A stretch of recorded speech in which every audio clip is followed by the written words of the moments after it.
నిజమైనటువంటి పురుషుడు ఎవరైతే మహానుభావులు అవతరించారో మహావిష్ణు స్వరూపమైనటువంటి ఈ స్వరూపంలో ఉన్నటువంటి ఆ మహాపురుషులందరినీ కూడా మనం ధ్యానించేటువంటి అవకాశం.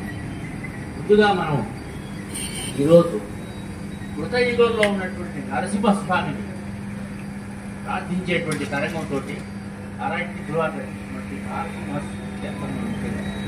ఆ తరంగం పాడుతూ, తర్వాత ఏ ఒక యుగంలో ఉన్నటువంటి స్వామి వారి వాళ్ళు ఆ యొక్క కీర్తనను మనం పాడుతూ ఈ కృష్ణలీలా తరంగి నారాయణకి ధ్రువాటువంటి గానం చేసినటువంటి తరంగం సంస్కృతం.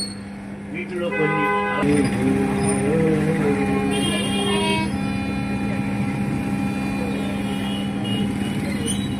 ముచికుందో అపితం దృష్ట్వా ముచికుందో అపితం దృష్ట్వా